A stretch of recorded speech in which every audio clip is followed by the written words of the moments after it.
On a si souvent parlé, une Ligue 1 à 18, est-ce le début de la révolution? Est-ce que la révolution du football français face à cette crise peut se limiter au passage à 18? Ça vaudrait pas un bon entre-deux, ça, Philippe?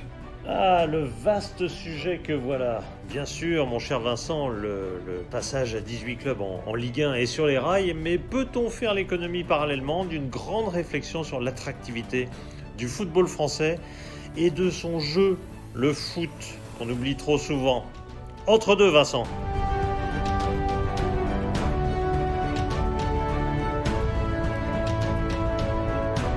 Oui, Philippe, on en parlait donc il y a déjà bientôt un an dans nos premiers entre-deux. Ce passage à 18, déjà, ce retour à 18 plutôt qu'un passage, on n'aurait jamais dû passer à 20, on s'en rappelle.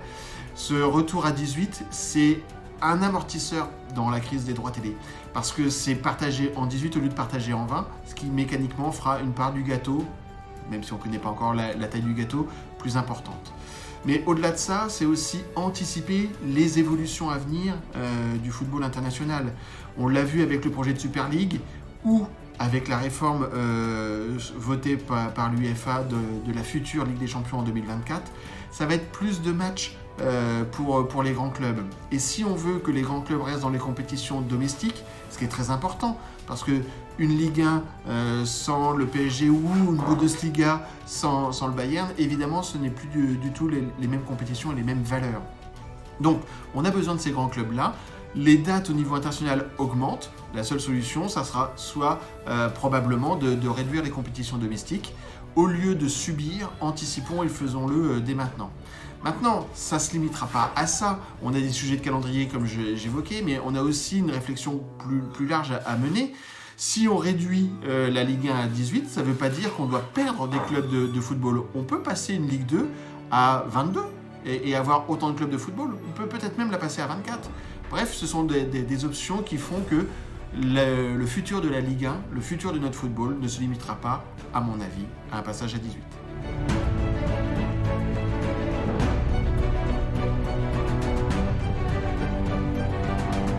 Alors tu l'as évoqué à juste titre, Vincent, la Ligue 1 doit descendre à 18 clubs, car il va tout simplement y avoir un embouteillage de dates avec la réforme de la Ligue des Champions de l'UEFA en 2024.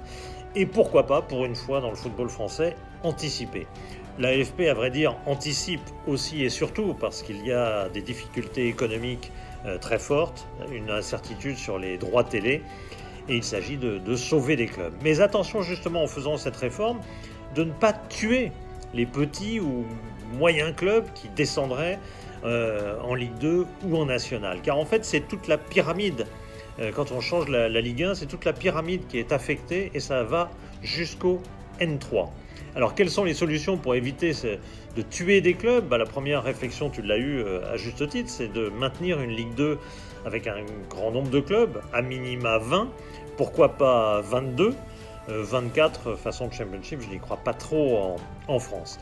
Et puis la deuxième manière de faire, ce serait d'instaurer une Ligue 3 professionnelle qui servirait en fait de soupape pour éviter justement ces décrochements, ces dépôts de bilan qu'ont connus, je ne sais pas, Le Mans, Grenoble, Strasbourg par exemple, et qui, une fois qu'ils perdent le statut professionnel, chutent considérablement. Donc il y a une réforme, la LFP y songe, elle songe à 3 divisions de 18 clubs. Il faudra pour ça l'assentiment en tout cas de la FFF, la fédération. Il faudra que fédération et ligue travaillent la main dans la main. C'est un dossier évidemment à suivre. Il faudra d'ailleurs au passage que la FFF s'occupe de réformer son National 2 et son National 3 qui sont également en déshérence. Et puis je ne voudrais pas que sous couvert de cette seule réforme des 18 clubs en Ligue 1, eh bien on fasse l'économie d'une vraie réflexion de fond sur l'attractivité de la Ligue 1. C'est ce qu'a fait l'Allemagne en 2000. Il y a eu une crise en Allemagne après un euro raté et on a tout mis sur le tapis. Et on n'a pas seulement parlé d'économie. À l'époque, on a parlé en Allemagne aussi beaucoup de jeu, de réformer le jeu, la qualité du jeu, parce que ça fait partie évidemment de l'image de la Ligue 1, de l'attractivité de la Ligue 1.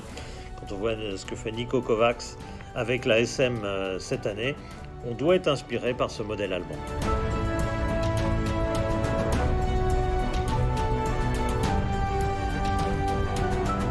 Alors dans les solutions pour revigorer notre Ligue 1, outre cette réforme des 18, je vais me concentrer sur une réflexion sur le jeu. Car en foot, on doit être sans cesse en éveil. Alors oui, la France est championne du monde, oui, la France forme de nombreux joueurs convoités et transférés à l'étranger, mais si vous en déduisez qu'on est les meilleurs à vie et qu'on est les meilleurs formateurs à vie, ben vous êtes déjà dans la stagnation et donc déjà sur la pente descendante.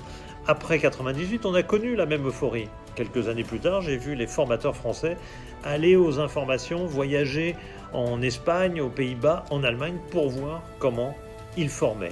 Il faut sans cesse être en éveil et restons d'ailleurs sur ce thème de la formation parce que la formation, c'est le football qui sera pratiqué demain.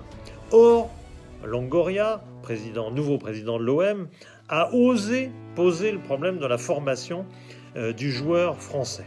Super formation individuelle a-t-il reconnu, mais rien sur le collectif. Alors le lobby des entraîneurs a défendu son bout de gras et l'a attaqué, mais s'est-on seulement posé sur le fond la question de savoir s'il n'aurait pas tort.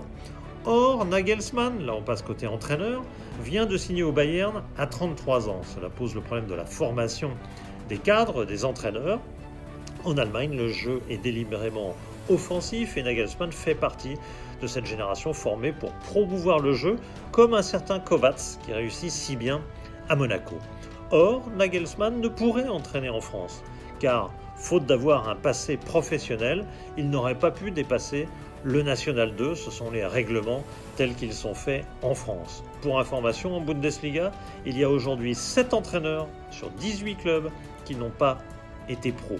Bref, on le voit, le foot français a besoin de s'ouvrir, a besoin de se bouger pour réfléchir au jeu et à l'après-Covid, pour que le football soit, après le Covid, donc une fête et qu'il soit aussi ouvert et festif sur le jeu. Alors oui Philippe, pour revigorer notre Ligue 1, pour la redynamiser, pour faire sa révolution, le passage à 18 ne suffira pas.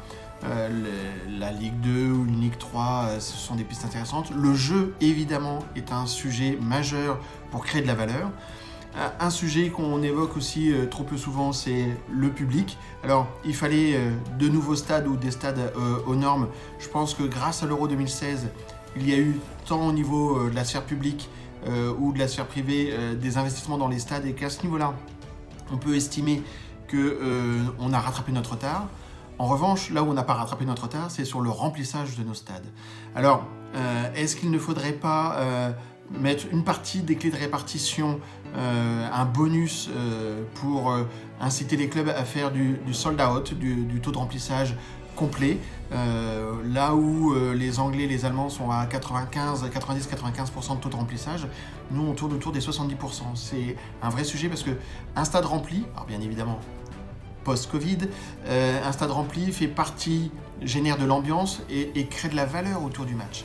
Et au moment où on veut renégocier nos droits télé, ça va être très important.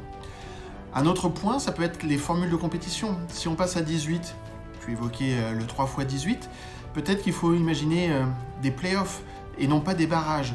Le système tel qu'on l'a aujourd'hui, c'est un système défensif qui a vocation surtout à sauver la tête du 18e de Ligue 1 ou donc du 16e si on était dans une ligue à 18. Eh bien, je préfère de loin le système anglais qui permet de créer de l'émulation sur toute la division, ou du moins sur une bonne partie de la division, c'est-à-dire jusqu'au 6-7e du classement du moment. Et puis, on peut très bien imaginer des phases finales, finalement. On peut très bien imaginer des demi et finales organisées par la Ligue, ce qui permettrait de créer de la valeur en termes de billetterie, en termes de droits télé, un peu comme sait le faire la LNR avec le top 14. Voilà une autre piste qui peut être intéressante. On pourra revenir aussi et tirer les leçons du naufrage des Girondins et de l'investisseur King Street, un investisseur financier, et peut-être se réfléchir à l'avenir à un 50+1, la règle allemande adaptée à la France. Et je pense que ça pourrait faire l'objet d'un prochain entre-deux, non ?